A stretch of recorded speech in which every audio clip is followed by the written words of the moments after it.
got him number one. Another poll got Florida number one. They bought all the players. And the guy from Vitamin Water. All right. Three Guys, Many Games, end of summer edition. Welcome back. I'm Steve Sombrato. I'm with my brother Vincent Sombrato, Mr. Chaminade Rob Smalley, and today we've brought back our very special friend from Harvard and Levittown, Mr. Gerry Byrne. Let's have a little shout out to Gerry. Yeah, baby. You guys had me waiting in the green room, which was full of Pabst Blue Ribbon and chicken cutlet sandwiches. I appreciate that. That's right. That's right. So how we doing this morning, Gerry? We're great. It's great to have you back. Like we have to make it it sort of sets up the year, when we grab you at the end of the summer, we got to get a lot of insights, of what's going on with you, with summer lacrosse. I bet you didn't know this. You know this history. Tonight, I think, are the Caniac Summer League Championships tonight. Wow. I was on that field last November for one of the Igloo events, and the interesting thing is that fence has gotten taller and taller. Yeah. In the 1970s, it was about 10 feet. When we started playing, they made it 20 feet. It was like trying to get out. It was like Escape from New York, trying to get over that fence, right? Because they didn't want us swimming in there after the summer league game. And the pool. But it was a great, great summer. It's obviously we go from the end of May through last week of traveling around watching high school kids play, and so now it's getting ready for September 1st and the return of our players. So it's kind of a preparation. It's not quiet. You don't have to be in the office as much, but you're getting ready for September 1st and the return of your players. So what's the routine? It's the grind from once the season's over. You're pretty much hitting a lot of those tournaments. So is that like a coach's season in itself? Yeah, no, you got to do some training. You got to learn how to hydrate. You got to learn how to stretch the back in the chairs on the sideline. You got to know where all the best delis are in the different cities and towns and fields that you go to. You got to develop your crew of guys that you want to kind of watch games with, because it can get kind of redundant. So you have to sit with people who can riff, who can movie quote, who can, make you chuckle, who can be observational in the sense they're writing notes, but also can make a good joke. So there's a training and it's almost like a marathon that, you're doing this for almost 2 months straight. So it's not hard. It's hard on the body and the mind. Do you get a sense from the kids? Because obviously I've been to some of these events, and you see these things like and playing in events that we play in and have played in. A lot of times you can always say the best lacrosse kids could put out does not come in your fourth and fifth game in 100 degrees. Like how do you judge? How do you judge kids when it's probably not the best they can actually play because of the grind that it is, these tournaments, of how they are? I think there's I consider myself somewhat empathetic around that. Like if I'm tired of being there, right? If I'm hot and sweaty and covered in sunblock and thinking about the chicken cutlet classic sandwich I want to go get. So if my brain is wandering and my attention is struggling, I'm not going to judge too harshly a guy who was really good the first 2 games I saw that day and maybe struggled in the third day. I'm not going to penalize him. But conversely, a guy who has been able to maintain it, or maybe who wasn't great in the first 2 games but killed it in the third game, and that shows a resilience and a grit that you want to recognize for sure. But I don't penalize the guy who's tired in his 4th game of the day. I think there's a mythology or a guys kind of beating this drum of, I want to see the guy diving for the ball in the All-Star game, which is his 5th game of the weekend. Yeah, you're going to recognize that and you're going to give that guy some credit. But conversely, I don't penalize or punish a guy who could be running out of gas. That's just human. And if my feet are hot just from sitting there, I can only imagine how hot they are from playing in their fourth, fifth, sixth game of the day. Well, Vinny always. Well, I want to ask you, Gerry, like, where's your focus in terms of, I mean, I know, there's so many tournaments throughout the summer, but there's also so many different age groups. Do you target a specific age group that you'd rather spend your time with right now, considering maybe the older guys already committed or whatever? Yeah, well, we came into the summer with a couple of places left in our 26 team. So that was a really, you got 10 or 15 guys that you're watching. Often those events will have 2 or 3 different age groups, so you're able to go with multiple assistants and say, and the key thing is that you just don't show up to an event and get the schedule and you're like, oh, I really want to see Vinny play, but Steven's on this other field. You're not figuring it out on the fly. Like the day before, a couple of days before, you're laying out your schedule. You're confirming with the club or the high school coach that the players that you want to see are actually going to be there, because they sometimes submit a roster and guys don't show up. That happens. And so you got to go with a real discipline around what the choreography of your day is going to be. So we came into the summer trying to look at a couple of 26s to finish off our class. The focus was really on the 27s. Probably 75% of our focus was on that. A 20% focus on the sixes, where we had some opportunities left. And then as we got toward later in the summer, we started watching some 28s because we have prospect camps and we want to have a sense of guys that we'd like to see at the camp or that the coaches may recommend to us. So does that answer your question? It kind of breaks out our day. Yeah. And I just, I wonder, like, geographically, I mean, look, where you are up at Harvard, you're in Massachusetts, you're in a hotbed, I would consider that a hotbed. You have multiple travel teams up there that are very strong, and you could almost pick a team or make a team just from what you got right in your backyard,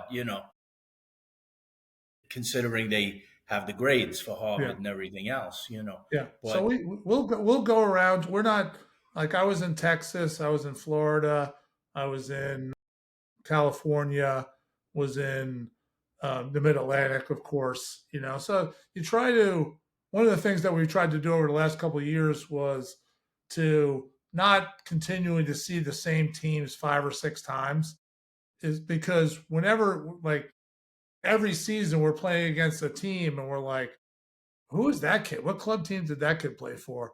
What high school was that kid from? And it's always some maybe less well-known group. Right. So I think the development of the NLF and the Alliance and some of these other club groups that are doing some of their own events allows you to kind of diversify your schedule so you don't get burnt out, because you don't want to get to the point where you can look at a guy and already know who he is. It's that can screw with your objectivity. Oh, I liked him, which means I'm probably going to continue to like him.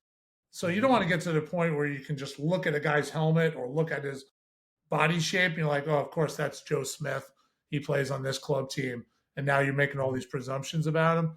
But we try to diversify our eyeballs so we don't get burnt out watching the same guys over and over. What was your summer league team?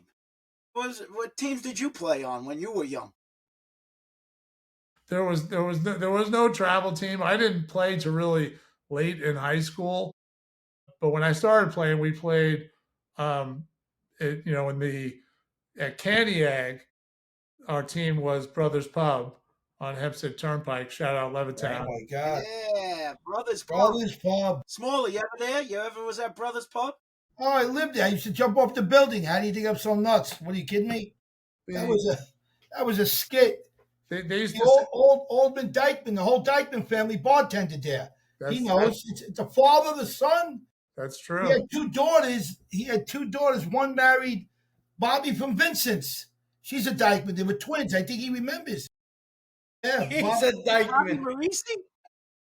Bobby Marisi from Vincent's. Yeah, one of the Dykeman sisters. Wow. Yeah. They were the best looking family I ever saw in my life. From the father all the way down to the 2 twin daughters, they were drop dead gorgeous. They were the best looking family ever. They all bartended, everybody. The place would close at 4. Then if you got in the back door, you were in happy hour, so you were in there till 6 or 7. They used to have the 2-for-1 special, a beer and a punch. Oh my God! Yeah. So you had the pizza place next to it, Dominico's, yep. or Domenico's, depending on how you pronounce He's it. going for the fight. And then next to it was Dortoni Bakery. Yeah, they're still there. The only reason I remember Dortoni is that whenever my dad went to Mass, which was not regular, we always stopped at Dortoni. So if my dad was going to Mass, we would be stopping at Dortoni on the way and go right into the Three Stooges and the Little Rascals at home. So we played for Brothers Pub in the Candy Egg League, and then Spit Uncle Sam's for the Freeport League. So that part of Hempstead Turnpike was like the cultural district. You had Dortoni's, Domenico's, Schmitty's, the Lemon Tree, where Minnie probably got his hair done, Lemon Tree, St. Bernard's, our church, Spit and Uncle Sam's, and then ended with the OTB by Wantor Parkway. So that's the cultural district right there. That was the car. And how this young man made it to Chaminade to where he is today is almost off the charts. That's why he's the golden child, this kid. We love him. There's nothing not to like about this kid. You might be the two most impressive guys out of Levittown, Smalls, you and Gerry. Hold on. He took a nice path, religious path all the way up the ladder. I took a little curveball, came back, and thank God for my parents, though, I have to say. Well, anyway, it's a Chaminade thing. We're all related. He went there, you went there, his son goes there, my dad went there, so that's why I like to wear the hat. Ever since I wear the hat, I think of my dad. I lost him like 6 years ago, and he knows what family was. They meant everything to us, our family. We didn't have much growing up, but we had each other. We had a small town that grinded. And him, look where he is today at Harvard. He grinded his whole life, and he still grinded to get into a Final Four. And I think he will. In the next year or two, he'll be in the Final Four. Almost guarantee that. From Smalley's lips to God's ears. He will, though. You put your time in, bro. I see it. Jerry, if you could manage to get in the Final Four next year or the year after, he's tapping the door. I guarantee you, there's going to be Smalley's going to put on a show at that Final Four. Forget it. That'll cost me. Really, what will that cost me? 150. I'll go all out. I'll go all out for that act. Oh, Birdie, take it home, man. He'll have guys from Levittown, from Brothers Pub. I'm not kidding you. 40, 50 years ago, I'll be at that game. Yeah, that'll be something. Well, speaking of that, let's go back to that a little bit. I mean, obviously, you had a tremendous year. We expected you to have a very good year, but I even think it was better than, at least in my mind, what I expected. Right away, you could see. The first thing I thought about when I watched your team play early in the year, one of the games that was on TV, I was like, these are some thick body guys. These guys are like strong. Like they didn't look super, super fast, but they didn't look like you could knock them off their feet so easy. And I'm like, these guys are tough, and they look pretty fast to me. I don't know. They look fast. Was that the toughest team you ever had? We I think, Neil Hutchinson, who's our offensive coordinator and drives our recruiting, is just done a good job of finding, really good guys. Like everybody can see the top 10 or 15 guys are really obvious every year. Yeah. And maybe we're going to get one or two of those guys, and ACCs are going to get 2 or 3, and some of the other teams in our league are going to get 2 or 3 or 1 or 2. But I think being successful in our sport now is the guys who are less obvious, the guys who, maybe they didn't play that much because they had an injury, or they played on a really good high school or club team and they were the 5th best midi on the team, but they're super hungry and super driven. That, winning and recruiting is developing guys, but it's also identifying some of these guys who might be in the second group. That's where the win is. It's like if you could predict your prom date when you were in 7th grade, like, oh man, she's going to be really smart and fun and pretty and all those things, or it's hard to do that. And it's hard for us to try to predict who. How much of that is really less about where they are with their lacrosse abilities and maybe more about what kind of people they are and what kind of families they come from, where ultimately you don't know exactly where a guy can fit, but you're like, this guy, we're going to get something out of this guy because of just the type of person he is. Yes. No, listen, I think the skill is, they're where they are right now, everybody can see. What you don't know, which is your point, is where they're going to get to. And you don't know some of the backstory. You don't know about injuries, or they came to the sport late, or they're they were focused on hockey or basketball and now they're coming to the sport. You're trying to determine their work ethic and their drive and what fuels them and what's their motivation, and all that stuff is what we're trying to do right now in August in our conversations with coaches. There's certain things that we can do and certain things we can't do from an NCAA standpoint, but asking questions about guys' drive and hunger and work ethic and their ability to overcome disappointment or injury and things like that. Because you're right, the more you understand that, the more you can not be predictive, but have a sense of the type of teammate and athlete and their hunger to be really good. And what goes against that is often the speed of recruiting the first couple of weeks of September. Is that if you haven't been doing that work and you dive on somebody really quickly, that's where mistakes are made. That's why guys transfer, they quit, or whatever they do. But the more data you can collect, and not more data watching more games, that's not it. We've watched a lot of games. It's really trying to paint this picture of, like, what drives this guy? What does he want to be as a player? What does he want to be as a person? Where is he trying to get to professionally? And so you're right.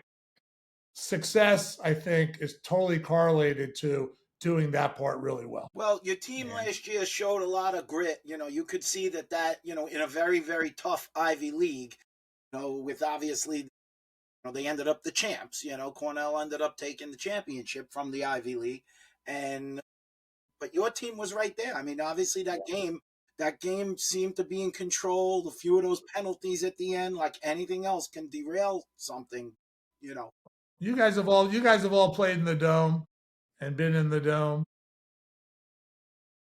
There's an element of it's really hard to win there. It is. And yeah, we're up whatever 11-6 with 8 minutes to go. I was dying. And so sometimes one little play, either it kind of gave them life, and they had it.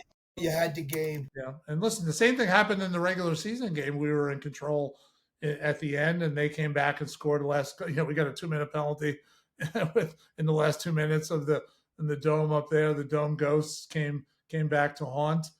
So, listen, we didn't do the things that we needed to do to secure that game. Gerry, I died when that happened. I was dying.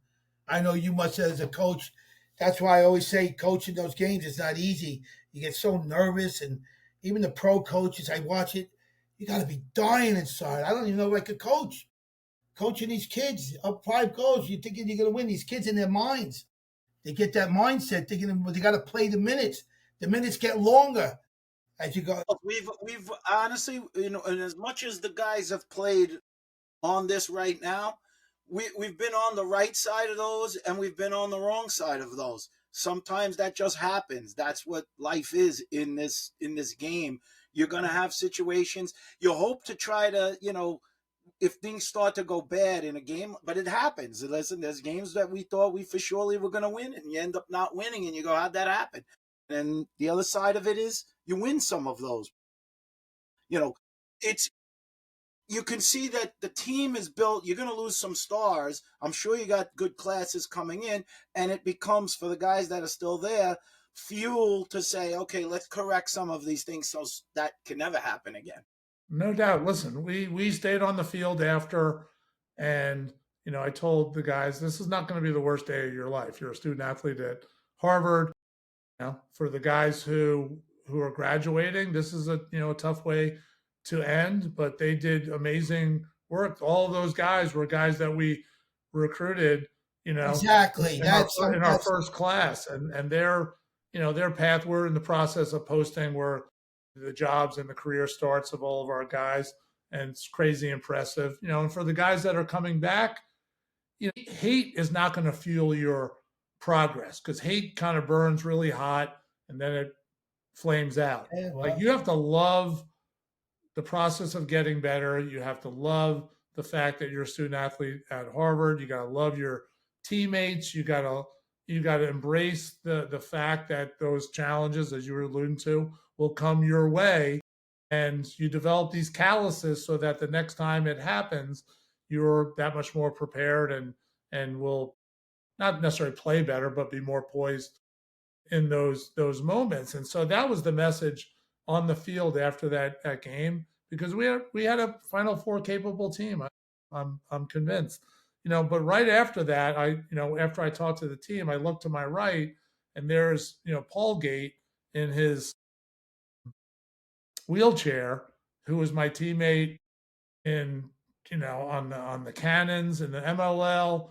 I played with him on a championship team in the NLL, and I just, like, I don't know, like, I was super sad. My wife and family were at the game, and I hadn't seen him since his injury. I hadn't talked to him since his injury, and I just went down there. I spent, like, I don't know, 35 minutes with him.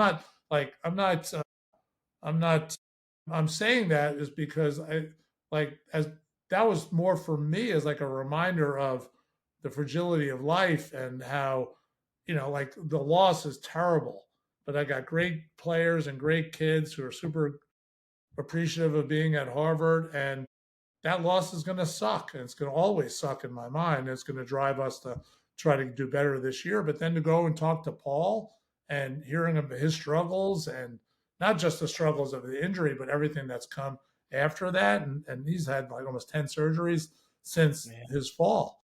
And so I just, like, I don't know, that wouldn't be something I would naturally do. I would probably go and walk off and pout and be pissed and want to punch somebody, and deal with the loss that way. But you have to present to your team that it's going to be okay and we're going to get better.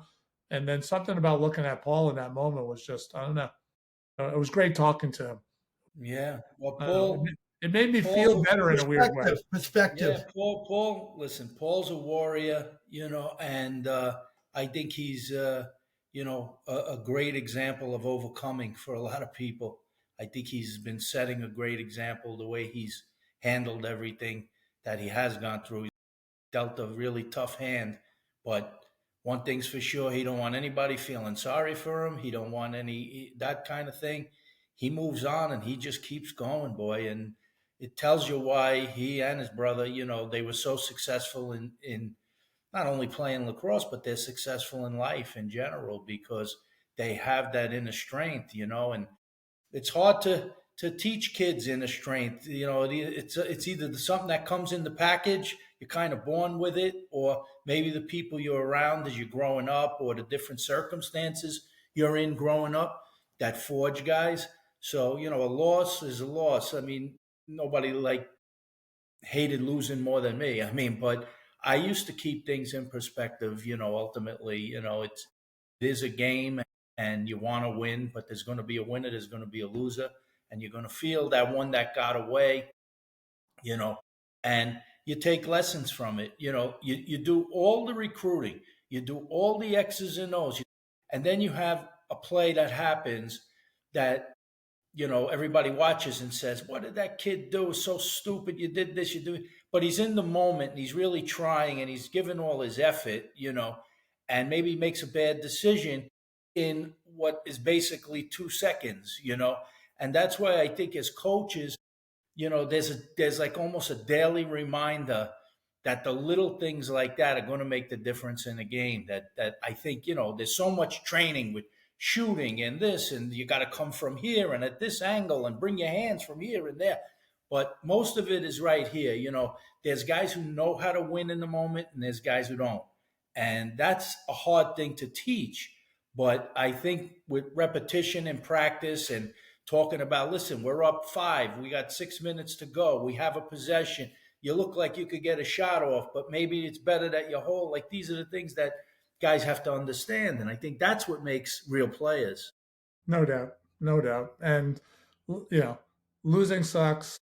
Progress, you can't ignore the progress that our program has made. We got really hungry, and I think more importantly, really self-aware, and guys who have an amazing gratitude for being here, and that as they pursue being a great player, and as they pursue being a great teammate, they also want to be great students and great members of the community here at Harvard. And so that when they leave, listen, one team gets to wear the hat with the tag, and we want to be that team.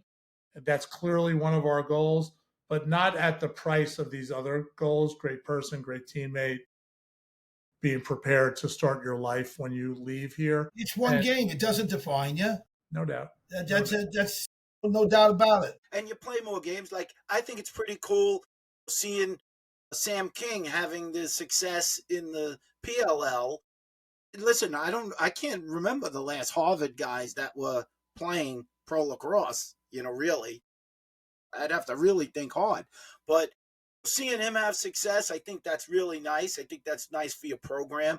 Do you get excited to see now that season, and obviously losing him and having to replace that is a tough thing, but do you see some of the younger guys excited to emerge to start to fill those leadership roles within your team? No doubt. Listen, the first part of your comment was, the PLL was just here at Harvard 2 weekends ago. And so Sam and Ray Dirth both played. They played against each other, which was really cool. So getting to have them back on a field that they practiced and played on was really cool. And it was a great crowd. And the PLL does an amazing job at these events.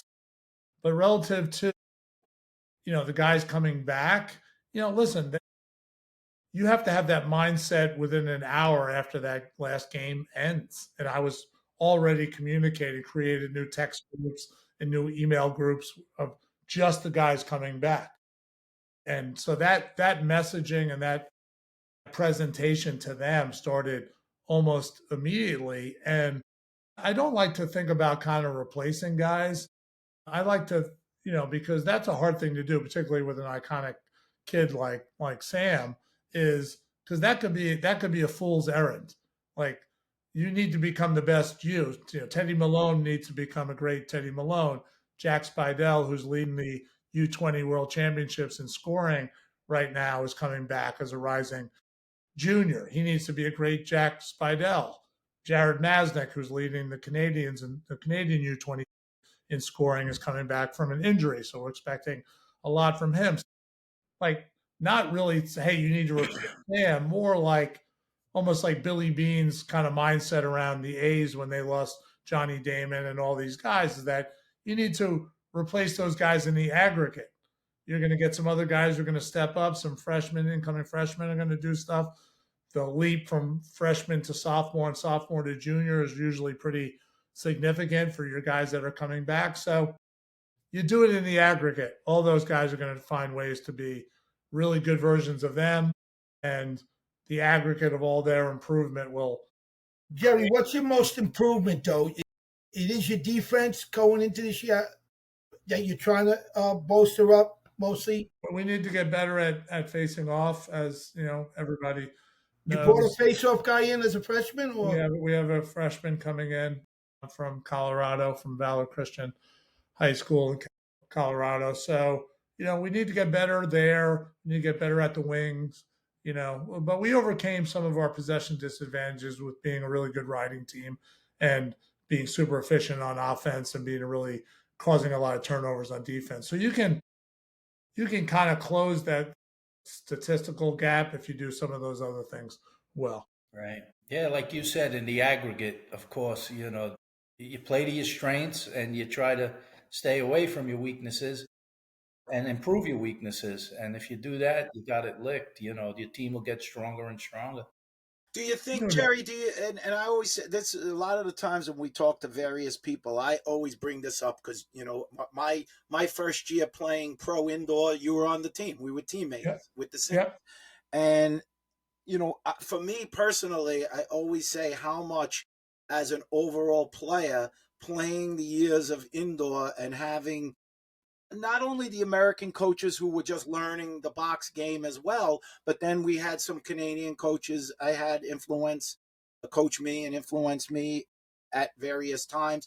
But box helped me become a much better player than I would have been if I hadn't played box. I really feel like box is something that you have to have some complement of. I think it just makes you a much better player overall. No, I agree, and we don't tend to do, the rules in our league are a little bit different, and the amount of time that we can do stuff in the fall, but we do elements of that stuff. Neil Hutchinson, who's our offensive coordinator, will do some space constrained stuff and some small group drills that create decision making for the defense and tight window passing and throwbacks and seam passes and lever passes and things like that. So you don't have to necessarily do like traditional box. You can manufacture that in with space constraints or the types of drills that you're doing that create some limitations for the offense. And it may be it probably creates more success for the defense, but really as much as teaching skill, it also exposes the fact that some guys may never be great at it. And so you don't, when you bring that midfield line out or you have a certain configuration of guys, maybe doing that type of offense doesn't fit your personnel versus a more top down approach would be like, hey, we're doing this whether you can do it or not.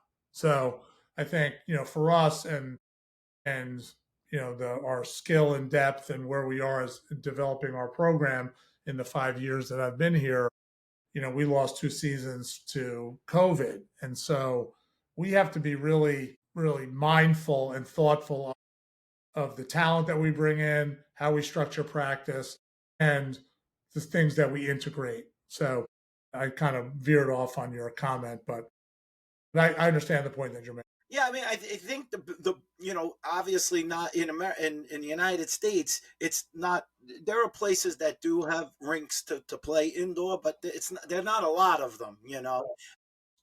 So hearing the idea that coaches are being creative to try to do exactly what you're saying, create the dimensional space decision making is what really box brings. It quickens your mind to especially I think for offense, even more. I think it's more of for me, it was more offensively. I think it helps defensively too. But then Smalley, he's got the other side of that. He always was the legend of the Levittown hoops community, so he uses that in that sense.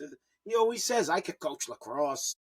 He was the only guy to play pickup in 501 jeans. You're right. He ain't lying, man. And low top Chuck Taylors. He probably was supposed to be working somewhere, and he just disappeared and went to play basketball.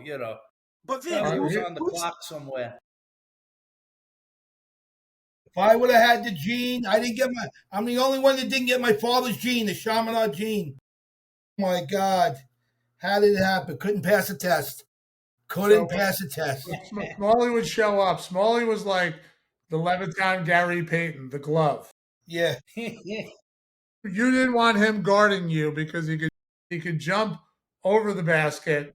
He was not much of a shooter, but he could rebound. He was a D and no three. Did he make a left player? Could he use his left hand?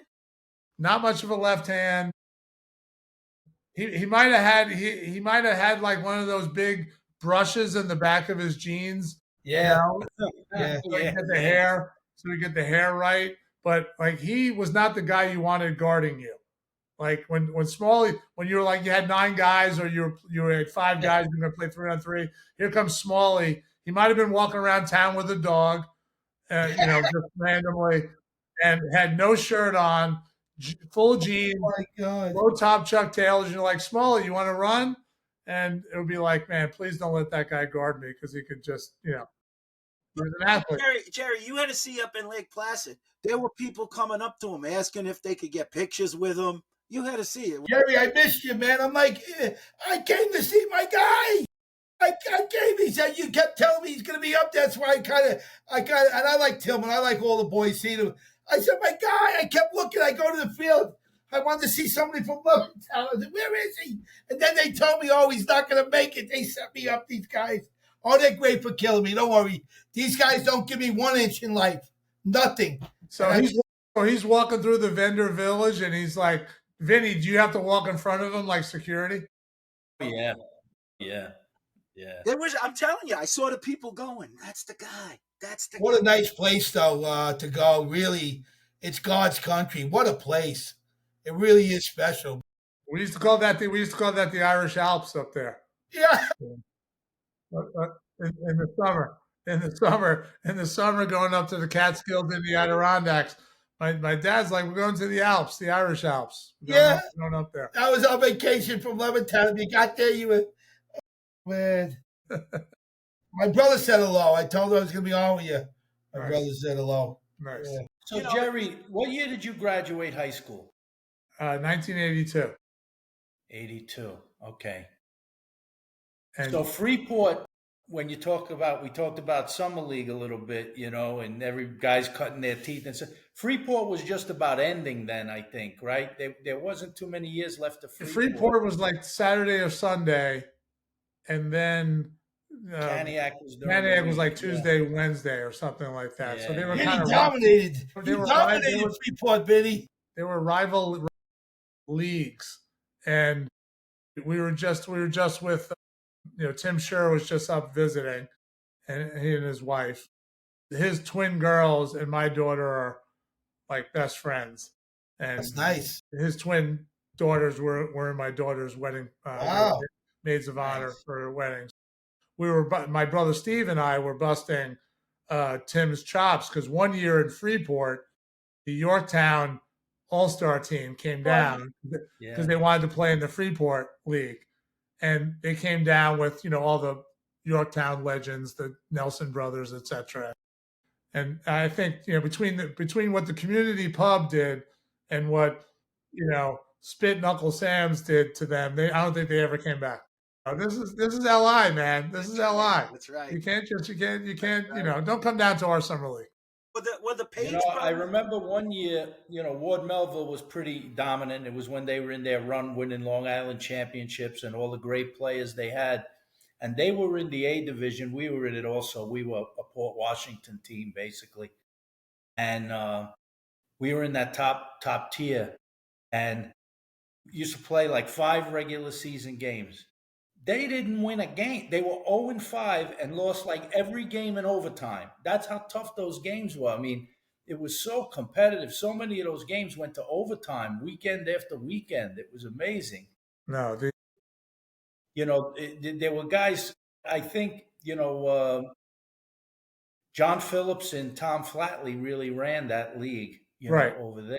And then, like you said, there were a lot of guys who worked on weekends. There were guys who wanted to go out to the Hamptons on the weekend. So you never knew what you were going to get sometimes week to week until it came serious with playoffs and stuff. But the cool thing was that it was just brothers. Like every team had older and younger brothers on it. Right. Like every team. Yeah. Which was like, so our team, we had the Espositos, we had the Rogers, we had the Byrnes, we had the Cooks, we had the Allen brothers, we had the Hall brothers. So we just it was just like. How about the Page?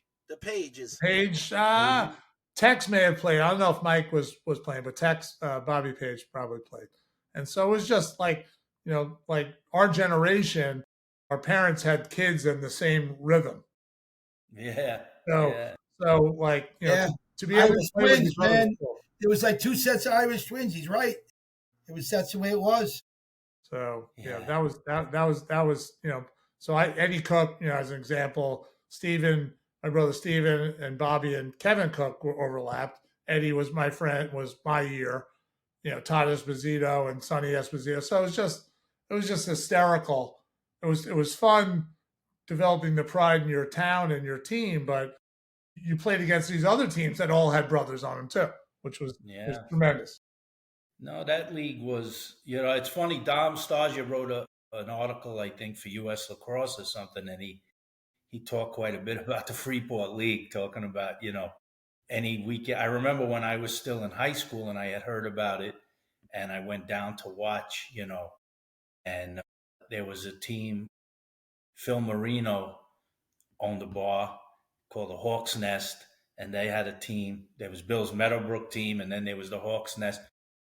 Those teams were more like they had a certain group of guys, like might have been heavily populated with Massapequa guys, but they also pulled in other guys, stars, and those teams were just loaded. And to go as a high school kid and watch and be able to just be right there on the sideline and watch those guys play, it was amazing. Those games were some of the best games around. It was really, really. Hey, Coach, I got something for the Ivy League tournament this year. Is it going to be at Princeton? Or am I crazy? Somebody I thought maybe. No, the whoever wins the regular season gets to host. Oh, it's at Cornell. Well, they don't. Whoever wins regular next season. year, when they do it, whoever's in first place after all the regular season games gets to host. So it could be anybody. Oh, for the whole season or just when they play each other? Well, during the season, they play Okay. the Ivy League schedule, and whoever has the best record or wins the Ivy League then hosts the tournament. Because Gerry, we'd like to come up with at least one game. We haven't supported. We got everywhere else, but we haven't seen our dear friend. I mean, he probably feels bad. Come on, Benny, you got to put this thing together. It's We'll a go try. to the Harvard Cornell or one of those games. Oh, we got Syracuse. I think we host Princeton here. We host Syracuse here. Good games. We host. I don't know. We got some good games this year. Gerry, you told me last year. I'm sorry, Benny. One thing is kind of funny. Last year we had a big dinner. I was able to get a dinner last year. It was around the igloo time, and the guy that loves you too. What are you talking about, Smalley? What do you got? Memory lapse? No, but hold on. I'm bringing out a point. Excuse me. My point, I sat at the table while everybody was laughing at me, and I'm glad I had everybody laughing. I said to Gerry, who's going to be in the Final Four? And I got all the guys at the table. I got the Navy guy. Right. I got the Hopkins guy. I got Tillman at the table. And nobody really wanted to talk. And Gerry came out, and you know what he said? I'll never forget what he said. He nailed it. He said Syracuse. Yeah. He didn't pick another team. Now that I'm thinking, he played Syracuse this year and lost to him. Right. And they wound up going to the Final Four. That's funny. Not everybody wanted to pick around the table, You're asking the Navy coach and everybody. But that was very ironic that you picked them. I couldn't believe it. I'm not going to ask you to pick them again. Listen, that's prophetic. He knew they were going to be good. No, you said they were going to. Do you remember saying that or not really? Yeah, I do. I do. Yeah, that was some pick. Yeah, I took some heat for that. I said it after we beat them. I said it after we beat them too, and I took a lot of heat for that. You took it, yeah. It was just strange that you had beaten them, and then you got to play them again there. Yeah, they usually don't like rematches in the first round, and so we thought we might play Duke or Penn State, but we really didn't care, and I was very confident that all the metrics pointed toward us. There was a lot of other teams that people wanted in, but just because you want them in because you're their fan or you like their team or their coaches doesn't change the fact that from a metric standpoint, it wasn't even close. So I don't even know if we were the last team in. I don't think that's true. I don't think it's true, but I do think you're a force to be reckoned with for sure. And now hosting the PLL games and Harvard's on the map, they're back. And we know all the coaches. They're talking about them. It's amazing, man, how many coaches that we know, all your ages. Did they have a Cannons reunion up there? They did. It was super cool.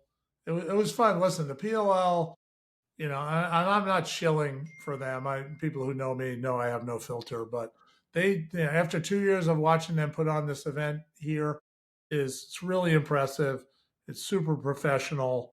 It's it's like a concert showing up. They start setting up on Monday for a Friday event. signage, their staff is all like 25 to 35-year-old young, hungry people. It's super impressive. And it was the Cannons homecoming game because each team gets to host one game. And then they did a 25th anniversary thing for the Cannons, and probably 100 guys showed up. Oh, 100 guys? Yeah, it was they had a reception, food and drink for everybody on this balcony that overlooks the football stadium at Harvard. And Nice. so it was really well done. They had probably 9,000 people for the Friday night game, so it was super successful. It's just really impressive. I think we should all hope for the success of that league because of the product is great, the organization is super impressive, and they don't leave any detail unturned. The athletes are super fast. I will tell you, I'm so more impressed in the last few years watching these guys, more of the pros, as I got to, with Steven and them with betting on the game, see who's going to win. They're all good. 1 through 10. Betting is. Yeah. We don't bet. We don't bet. No, we have to say this. No, we don't gamble online because people were taking our information. We're just picking the games. We're picking the games with the point spread because a lot of kids do, and some kids. What's interesting about those pro games are like literally every game comes down to like a goal. No, it's a goal and a half. That's why it's 1.5 on most games, Gerry. Most games is only 1.5 spread. That's it. Which is funny because, to be honest, I know when the MLL started and we played, we didn't have all 1-goal games. Like we were beating, we were thumping some teams sometimes. Like I remember us being in some tight games, but they weren't all 1-goal games. I don't want to pick on you guys. Are great from years ago. You guys get blown out every game if you guys will play with these guys today. They're so fast today. The training. On this small topic of bashing. You guys get crushed. I love the old guys, but they get hammered. I have something on this for small. These kids today are so fast. I have something for. First of all, they're fast and they're athletic. But, to watch a game now is unbelievable. They were fast guys and they were athletic guys. No doubt, 1 through 5. I don't say that. Difference. Why I'd say it's really wouldn't be that much different. I'm going to tell you why. You're going to like this, Smalls. The equipment is the biggest difference, right? The equipment has changed the game. But even in Placid, watching older guys play, myself included, I'm doing things now that I clearly couldn't do 25, 30 years ago just from the equipment perspective, but the equipment allows you to do it. So when you say that things of what the guys do today, we weren't capable of doing them 25 years ago. The shot, even it's 5 through 10, though. I agree. No, the same 5 guys. I'll give you an example. Shooting from your feet and being able to accurately put it up high is something that was very difficult 25 years ago with the sticks you use. I would prove it by saying, let one of these guys right now play with one of those sticks and let's see if he could do those things. Conversely, I see older guys doing it now. So the equipment changes. I agree with what you're saying. Everything you said is agreed. My only point to you today is 1 through 5 always are going to be great. The gates, but now you got 5 through 10 players. Number 5, 6, they're so good. They're so close to the first team. I just think it's not even close. They're so athletic, every single guy. I'll push back on you on that one too. Yes, skill-wise. But when you get to the pro levels, if you're going 25, 30 years ago, even, MLL or in club, all the top teams had all the top guys. So I don't really think that, maybe if you went to other teams, there was a major drop-off. But if you look at the Lizards team, I don't think there's a thing to say, well, the 23rd guy on the Lizards, he was still probably a 2 or 3. So you don't think a Brennan O'Neill could star back in the day? I think he would. I think he would be great. But I equally think a lot of guys that were playing back then would still be great with all this new equipment. Well, they would. I'm not disagreeing 1 through 5, but today is the other thing about the 1 through 5 is the guys who were great. Besides their physical ability and being able to do it, they did it because they knew how to play. If you know how to play, you're going to be great no matter what the generation is going to be. When you know how to play, you still. Who's better, Gerry, this generation or the old timers? Come on. You're coaching now. Give it up for the new guys. Well, the new These guy, guys the game throw 'em out, advances. Gerry. The Come game, on. the game advances. I'm just saying, if But you're right, Steve. A Jim lot of Brown good was points born you had. today, he'd be an unbelievable lacrosse player if he chose to play lacrosse. I never thought it would get to this level of pro. I didn't think it would be that much talent today, as all these guys can play. The second line, the third. They're so fast when you really get to know it and watch it. I'm very impressed. I'm more impressed now than I've been in the last few years because I've been watching it more. It's impressive. These guys are legit. But Smalley, could they run the Nassau Community College mile Right. in Five. pro kids, full jeans and no shirt, and break the record? Thank you, Jack. Thank Could you. they do that? I don't know if they could do that. What did you do to Mylan? 5:05. Okay, I'll tell you right now, I bet right now there's not one guy in the PLL right now that could run a 5:05 mile. Yes, they No could. chance. No, This is about 4 dozen kids. No chance. Oh, absolutely. zero Hands chance. down. I put a challenge out to any PLL guy who wants to do it on film right now and can break a 5:05 I'll put up mile. $2,500. Oh, I'll put up $2,500 right now for any kid to a charity, to somebody in the PAL that can break a 5:05. It's got to happen. no chance. Are you crazy? I'm saying that there's probably. I'm saying there's probably 20 guys who could do it. Yeah. In the 20 PLL? That's a lot. 20 guys. Yes. That's a lot. I don't think there's one. Vinny's good at it. Some guy came on I don't and know. told us to get a 4-minute. Smalls, are you doing 20 guys for 25 each or the first guy? Well, it depends what you want to do, Jeff. If you want to put me out there, I can do that too. Hey, we're under assault by the government, so I got no money. That's the safest money Smalley will ever have. He'll never have to go for that because there's no guy. 5:05 's So pretty I think this could. Gerry, kick back on him. Kick back on Steven. This guy, I'm telling you, this could blow up your guy's pod. $2,500 bounty to the first PLL guy with a provable 5. Mile. We want Well, to also, see it. hold on. I had to go back a little. It was an indoor mile. And it was a lot of times around the track. The more times you run, the time is less. So maybe And in jeans. Do they, And do you they gotta have to do it in run in jeans. your Lee jeans and And pro you gotta do it Keds? in jeans. I shaved too. I had a razor. I shaved. That was the only way I was going to make the team if I won the mile. I was dying. First of all, that 5:05 is not verifiable. Now, here we go. I know it. Here he comes in. He also There's had a the friend of fucking mine. box, Gerry. He brought a It's all friend to coming. dinner one night from Uniondale who was telling me he did the mile in 4 minutes one night. And the guy Well, was some guy did say it, Gerry. I started 4 calling minutes. him Jim Ryan. I said, Was his name Roger Bannister? Yeah, that No, was him. Bone Crusher. This guy, Bone Crusher. Yeah, I go in Bone 4 Crusher minute said I miles. did The 4 world. minutes. The world. Well, So Dougie when knows. Smalley tells you time and all of that, I Listen, don't know. It's How are very you know the suspect. time? Hey, Steven, back me up a little bit, Steven. You heard 2 different times. Come on. All I'll say is this, and Yeah, we heard it it's from on you. it's on the record. The time has been established as 5:05. 5:05. We'll use 5:05 as the The barometer. bet that's out there is that not one PLL player could beat a 5:05. I cannot. I disagree. Okay. Let's put that out there. But I got $2,500 check to a charity. It's legal. Okay. Smalls, who from Levittown was on the team at Nassau when you were there? Because we could get was Sully on the team when you were there? That's how they did the team. No, you had who was on the team? Romano? Jeff Romano? Thompson, Jeff Thompson, Romano, Gansey, Jeff Thompson, McCormick. McCormick. Yeah. That's the only way I was going to make the team. And he wanted to cut me. He told Dougie, Gerry said from Levittown. we can't keep him, he said.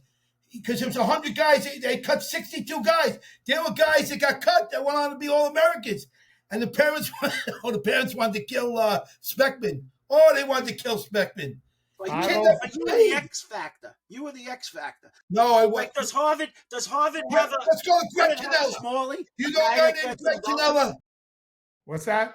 Does Harvard? You know a guy have named Greg Canella? He was my roommate. We had the same locker together. Greg Canella knows. Anyway. So Thank you. Canella might be able to verify the. Oh, I love Canella. He took me on the field one game after they came at Nassau. What a great person. He was great.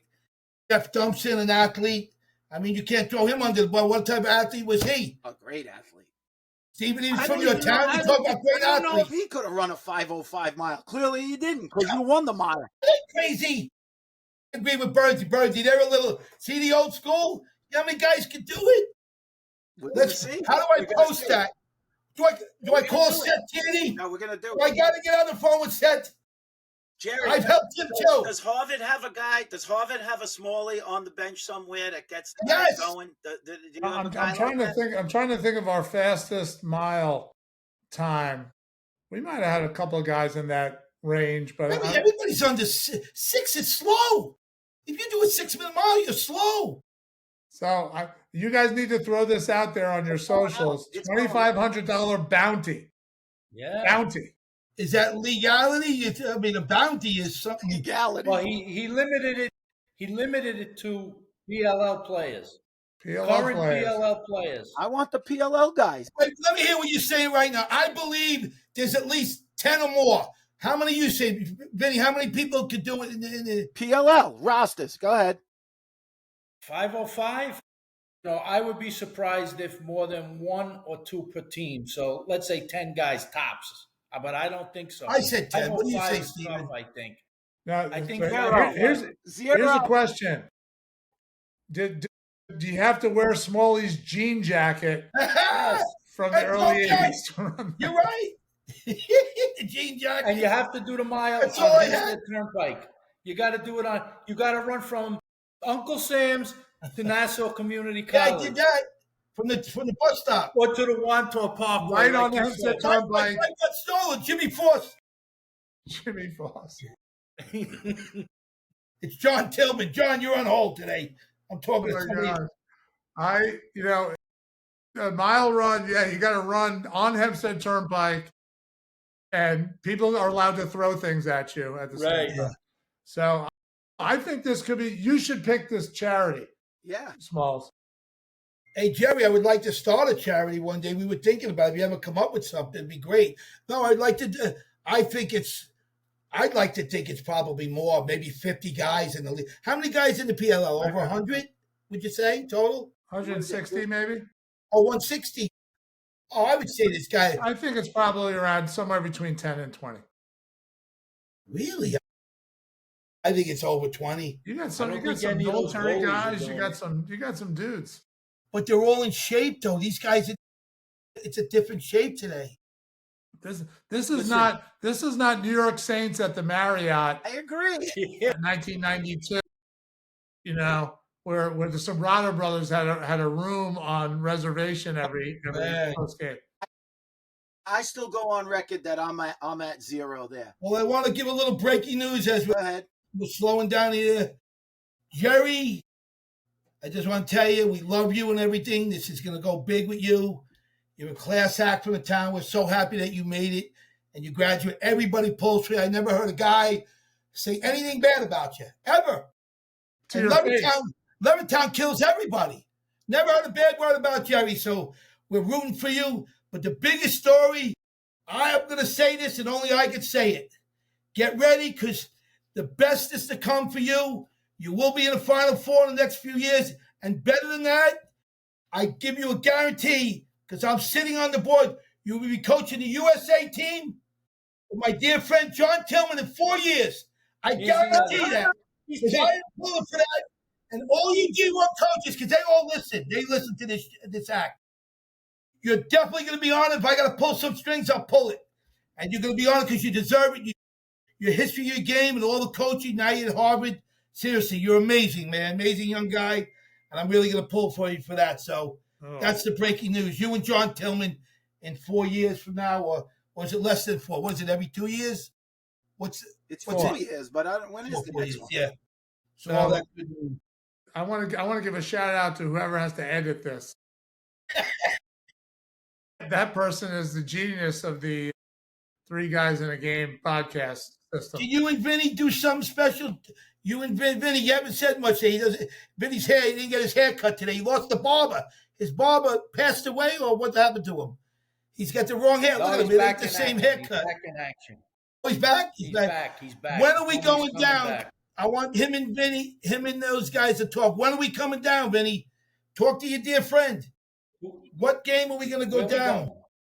Up. Yeah, Harvard? exactly. Up to Harvard. Harvard's not So- down. Harvard is up. You guys need to come up and then do a live 3 guys in a game podcast from the office. Yes. That And That'd be again- great. Remote, live pregame. Harvard? You don't want us in Harvard, Gerry. Come on. Smalley at Harvard. That's like it's almost like that Joe Pesci movie when he Oh, I would have been at Harvard. Joe Pesci movie. He's My the father's the gene, I'd be classmate. first team All-American playing for Gerry at Harvard if I had that damn gene. I'm the only one that didn't get the gene. Here's a plan B. We're playing Marquette at Chaminade this year. Wow. Oh, that's even better. Wow. Oh, my God. What date is that, yeah? I don't know, I think it's early March, maybe. Love that's that. great. So here's what we'll do. You guys can do a remote pod from the hotel we're staying at. Oh, that's Nice. terrific. Gerry, you That'd need to be great. taking. I'll take the team out to dinner. We'll get Does some he want to go to players on. Vincent's?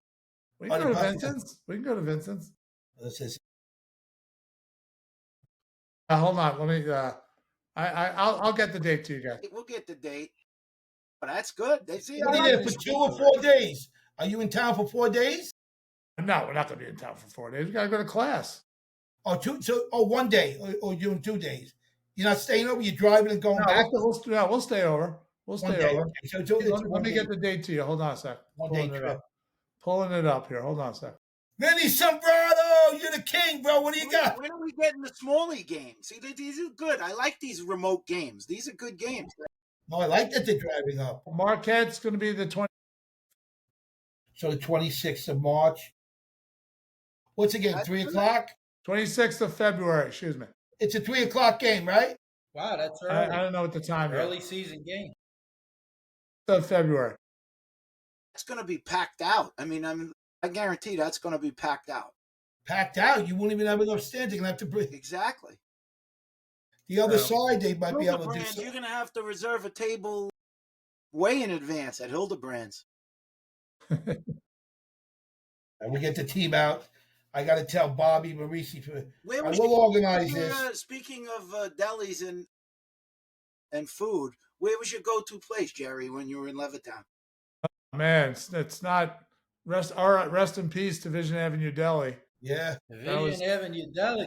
We used to deliver the ice there. Remember that? Right Yeah. at the corner of Hempstead Turnpike and Division Avenue, right next. That to was the a go-to. And then the Coliseum Deli, which I think is not the Coliseum Deli anymore, by Hofstra. Torino's for the roast beef There heroes. was, He there won the was Torino's. Gardner's Avenue Deli, too.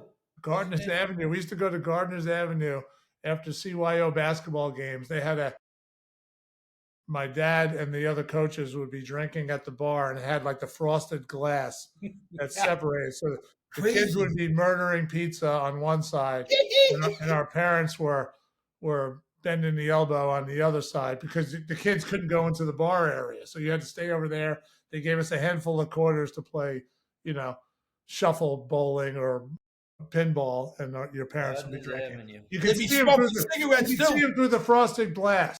You could smoke back in the day. They'd be smoking at the table while they're eating. Exactly. With the ashtray. Exactly. That was extra parm, the ashes on your pizza. Yeah, exactly. Give a little more flavor. Exactly. Oh my God, what All else right. we got We got here? our shout-outs. What do we got? What do you got, Smalls, this week for your shout-out? I got to give a shout out to my mom and dad. My mom, I saw her the other day. I bought her some food. She's going to be 92 years old. My dad had passed away. I always sing a song. I can't sing good, different songs that she likes. But without them, I don't know where I'd be. To have parents like that in life, nothing more I could ask for in life than the great family I have, and I'm so blessed. Friends like you guys, all you guys, what you're doing to bring me into your big events here, to meet Vinny 5 years ago and come back and see him at one of the restaurants. He's like, is that Smalley? And just to meet you, I love these guys. I don't agree much with Vinny and Steven, but that's fine. I still consider them great friends, and they're truly one of a kind. And you guys, it's amazing, amazing run. So my mom and dad. What do you got, Ben? What do you got as your shout out? Well, I'm going to stick with the Smalley theme and go with my shout out is to George Smalley, Captain Protein, down in Florida. Don't do it. Don't do it. MMA training at 68 years old. He's out there every day. He's hitting the surf. He's training in a pool with weights underwater. Forget it. The guy's like a demolition man. You think Smalley, he faded away years ago. No, G has not stopped. G is going strong. So he's got his little business down there, cooks right out of his kitchen, packages up the best cookies you could ever get, loaded with, what are they? Protein in them, protein powder, cookies. whatever he does. But Mr. G, his life has been about fitness. So I'm giving a shout out to Mr. G. You, Gerry. I got a shout out to my wife, Dr. Tracy Byrne, just total rock star. She teaches, the next generation of OBGYNs at Harvard Medical School, and awesome. Just a total rock star. She's from all of our same backgrounds. She doesn't come from, parents weren't college grads, and just, I wouldn't be able to do this I wouldn't be able to pursue this without her. You have 3 kids, Gerry, or 4? I have 3 kids. Amazing. Oh, man, it's unbelievable. Yeah. Stephen has 3. He's got a wonderful little daughter, man. Yeah. My shout out's going to go to the Harvard guy. I'm going to shout out to Jack Spidell and the Team USA and the under 20, and wish them luck in finishing it off. They got off to a great start. The tight game with Canada. Much like many of all the world games, it looks like it'll come down to a battle between Canada and U.S. and hopefully they can take that down. Yeah. So the stars of the future are there doing it, and a lot of great lacrosse. From what I've seen, different clips and things, there's a lot of great lacrosse being played. Wish them luck. Safe travels back. And then, again, I want to thank Gerry. Always love having you. Yeah, the new Chaminade coach. I want to plug him. The new coach, yeah. Go ahead, Go ahead, Smalls.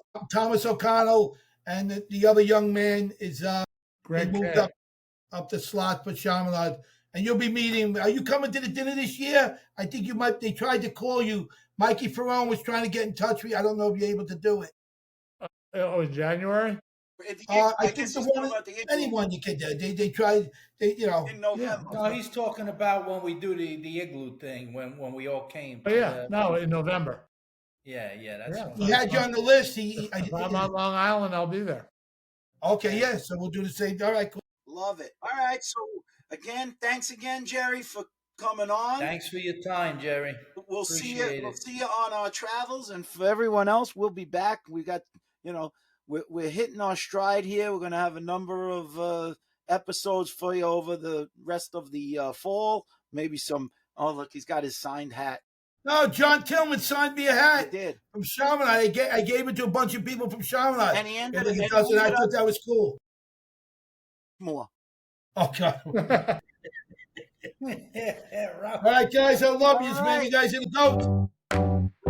All right, wrap it up, Stephen. Take care, Gerry. See you guys. Thank you, man. By Riverside. Take care, guys. Make sure it downloads. Stay on, Smalls.